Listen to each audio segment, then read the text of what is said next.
Peggy 18.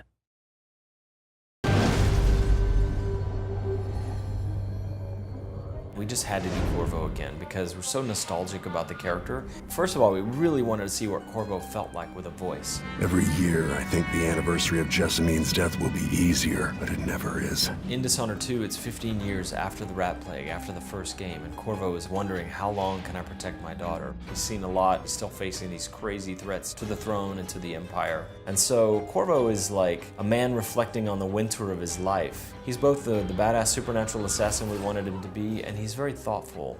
And of course, Corvo is a foreigner. That's part of his character. He's originally from Serkonos. At the start of Dishonored 2, he's on the run from Dunwall Tower. This time he's going down into his native country. He's seeing Serkonos again for the first time in a long time. He's seeing how it's changed under the Duke of Serkonos. And so it's a land that's familiar to him and unfamiliar at the same time. Corvo comes back with all his powers, and what we wanted to do is not only put them in the new engine, but also find interesting tweaks or improvement to them. It's interesting to look at Corvo's powers. He was a guy who was marked by the Outsider during the Rat Plague, when half the city was dead by plague. And so he has Devouring Swarm. You can now upgrade it so that you have 2 swarms of rats and larger swarms of rats. You can have a swarm that follows you around, Pied Piper style. And those are just some of the upgrades under Devouring Swarm.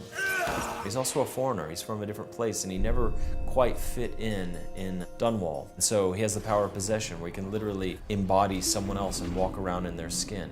We loved Possession. It's this ability that allows you to physically enter a character or an animal at first and exit somewhere else. So you actually use the character or the animal as a vessel to move through the world. And we added some upgrades that allow you, for instance, to chain hosts. Another cool kind of weird upgrade is that you're now allowed to possess corpses if you choose this upgrade. Suddenly it's not about movement, it's about creating hiding spots for yourself. Each time you knock someone down or you kill him, it becomes a hiding place.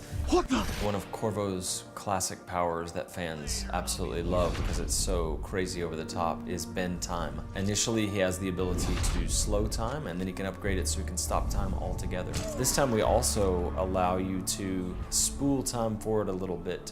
Pressing a button or pulling a trigger, you can allow it to advance a little bit until things get exactly into the position that you want. It's very powerful. One of Corvo's signature powers from the first game is Blink. It's sort of a short-range teleport. When we were working on the DLC for Dishonored 1, we gave Dowd a kind of a redirective blink that allows you to move out into space, stop time, rotate, and continue your blink back in the direction you came or in another direction. And so we knew that's one upgrade we wanted to add to Corvo for Blink in the new game. And it really does allow players to explore their environment. It's not only about expanding the powers, but expanding them in a way that is fun, that allows for that kind of creative play. Plus the new system for the supernatural powers, where we give upgrades for all of them and allow the player to go deeper on those and explore those mechanics and how they interact with stealth and combat situations. Players are really going to be torn. The new thing with Emily or the nostalgic thing with Corvo. Right now, if you asked me to choose between the two, I would be hard-pressed because I love them both. It's like choosing between your children.